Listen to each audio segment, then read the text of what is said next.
So, welcome back for another video. In this video, another new loan app po na yes, madadownload siya sa Google Play Store, which is itong si Snapera loan app. The moment that I'm trying this new instant loan app po is wala pa po siyang reviews pero meron na po nakapag-downloads na. So, bagong-bago pa lang po talaga siya. Kasi nag-update lang siya this December 2025 lang din at worth sharing siya, guys. Kasi baka ma-encounter nyo po ito. Well, don't worry, guys. Lahat ng gusto nyong malaman sa loan app po na ito, isi-share ko po sa inyo sa video na ito. Well, disclaimer muna tayo, this video is not sponsored and basically based on my personal experience po para mabigyan ko kayo ng tamang expectation dito sa loan app po na ito. By the way, if you are new to my channel, nagre-review po tayo ng different loan apps or loan services that we can download online. Tamang expectation lang po. Legit reviews and recommendations and what all as to avoid. Kaya kung gusto mo mag-ito mga video, you can consider subscribing and click mo yung bell button para lahat ng Viscom update ka at ma-notified ka. Well, back to this new loan app na under nga po kay Kusug Pera Lending. In all fairness, legit po na naka-register po itong si Kusug Pera sa SEC website under sa list of recorded online lending platform. Pero eto nga, matutuwa din kayo dito, hindi siya 7 days to pay. Nagbibigay siya ng instant loan approval. Of course, based sa eligibility natin. And don't worry guys, hindi siya maarte sa employment status natin na even housewife, unemployed, student, or freelance. Nag-a-accept siya just like me. Well, anyways, no, kaya ko naman to na-discover itong loan app na ito kasi nakita ko na naman siya sa isang ad sa isang account ko. At alam ko, loan app tong ganito. So, click ko yung install. And then, after po niyan, nag-direct ako sa Google Play Store at ito na nga yun. Well, in-install ko po yung loan app. Well, ito po agad yung bubungad sa atin na kailangan kong i-grant or i-permit or i-agree po no for me to proceed the loan application. And then, after po nito guys, dito sa homepage niya, nagpapautang po pala siya ng up to 33,000 pesos. Wow. But, subject for evaluation po ito ha. Hindi po ito guaranteed na ito talaga yung ibibigay nilang loan amount sa atin. Well, anyways, click na agad natin tong apply now. And then, we need to input our mobile phone number here and then get the verification code, guys. And then, i-check natin yung privacy policy po nila para makapag-sign in po tayo. And then, dito po, from 33,000 pesos, bumaba yung offer ko to 2,000 pesos. Pero, ito ha, nirefresh ko lang ng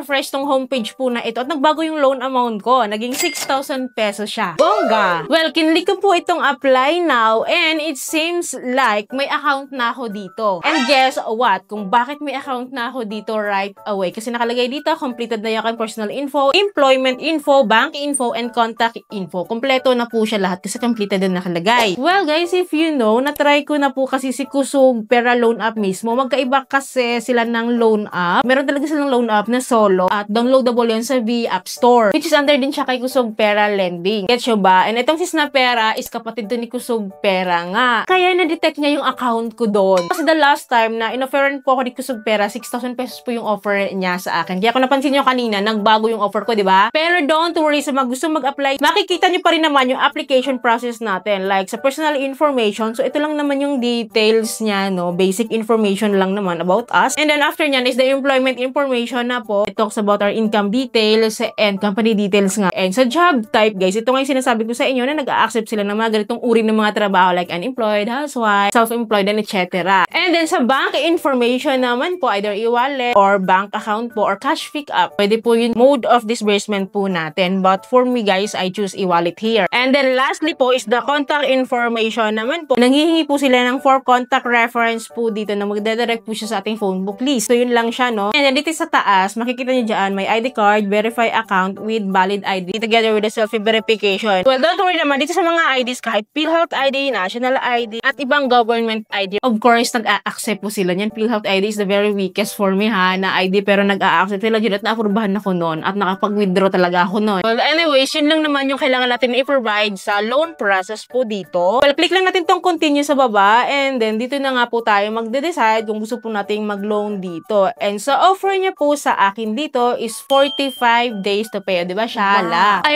remember po, ito po rin talaga yung offer po sa akin ni Kusug Pera last time, 45 days to pay. Kasi the first time ha, kung first timer ka dito, 30 days to pay po yung loan offer niya. So anyways, meron silang offer sa akin from 4,000 up to 6,000 pesos. Maximum tong 6,000 ha. Binaba ko lang siya sa 4,000 pesos kasi pwede naman. And then 45 days to pay again. And then click natin tong apply a loan. Then next po, don't worry, hindi naman po siya auto disbursement. We have the right to choose pa din po kung gusto natin mag-withdraw dito or magutang dito. So anyways, may loan naman tayo na 4,000 pesos. Loan term natin is 45 days, legit. Service service fee po natin is 19% of the loan amount po. 760 pesos yun ha. Babawas po yung 760 na service fee sa 4,000 na loan amount natin. Kaya po ang marireceive na lang po natin is 3,240. So, hindi siya buong matatanggap talaga. Ganon din naman kay Kusog Pera Loan App na na-try ko. Hindi rin talaga siya buong matatanggap kasi because of the service fee na 19%.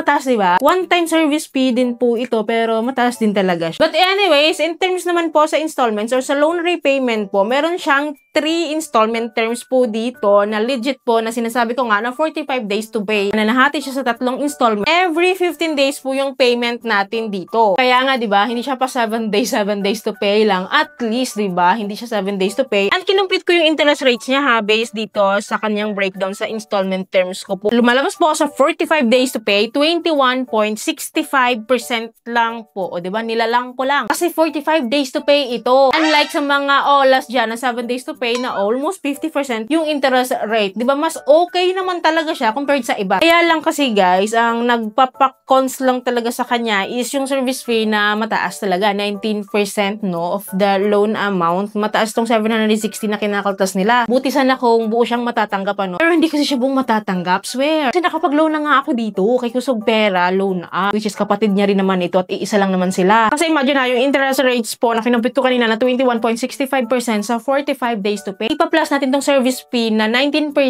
niya. Pinaka-effective interest rate po niya is aabot po ng 40%. Pinag-add ko na yung service fee at saka mga interest rates po niya ha. Mataas, di ba? Pero buti na lang 45 days to pay naman siya. Mataas talaga siya. Kaya ko naman siya ni-loan noon kasi sinubukan ko nga kung makakapangutang ba talaga dito. Alam niyo ba, na-average agad ako sa kanila nung second repayment ko. And natatakot ako noon, baka maharas ako or hindi na nila ako pautangin. Or wala na silang offer sa akin. Pero guys, nagamali ako kasi alam nyo ba, sa experience ko lang to ha, hindi po nangaharas si Kusog Pera po. Promise, hindi niya ako naharas and wala akong narinig kahit ano sa kanyang mga text or calls nga eh. Nagpa-follow up sila sa payment, yes, pero hindi sila nangaharas talaga. At eto pa, so nag-expect ako na hindi na ako ma-offeran kasi nga overdue, diba? Isang araw lang naman yung delay ko kasi nga nagkaroon ako ng error sa phone ko noon. Basta hindi ko siya naintindi. But yun nga, isang araw lang pero delay pa din. Overdue pa din po ako. Pero ang ginawa niya, in-offeran niya pa rin ako. 6,000 pesos yung offer niya. Kaya nga ito, yun yung latest niyang offer sa akin na lumabas dito kay Snapera Loan App na iisa sila talaga. Kasi lumabas yung account ko dito eh. Well, by the way, ang pinaka-take ko lang dito, yes, nakakautang po based sa experience ko. Hindi ako naharas. Legit talaga na 45 days to pay or 30 days to pay sa mga first timer. Legit dahil SEC registered at talagang instant loan offer siya. For me, mataas talaga interest rates niya. Lalo kapag mataas din talaga yung value or loan amount na i-avail mo. Pero kasi ang in-avail ko ata kay Kusog Pera noon is maliit lang na amount. Kaya mukhang maliit lang din yung babayaran ko noon. For me, hindi ko siya fully marirecommend sa inyo. Okay lang to kung wala talaga tayong malalapitan at wala talaga tayong mauutangan. Kasi ito nakakautang naman talaga. Mako-consider natin siya if walang-wala. Kaya pag-isipan yung mabuti. Kasi wala naman akong magagawa eh kung gusto niyo talagang mangutang dito. Kasi kayo naman nangangailangan, diba? Pero at least nabigay ko sa inyo yung tamang expectation. Nakita nyo yung loan app na ito, kung anong meron, anong laman niya. Again, pag-isipan niyo pong mabuti. Anyway, sino nakapag-try kay Kusog Pera Loan App or kay Snapera ngayon? Paki-comment down below po para aware din po iba natin viewers. So, yun lamang po. I hope may natutunan kayo sa video. Don't worry, patuloy naman po ako magkakaroon ng update. Kaya dapat po nakasubscribe po kayo and i-click yung bell button para lahat ng videos ko is updated and notified po kayo. So, yun lamang po. Thank you po for watching this video. See you in my next video. Bye!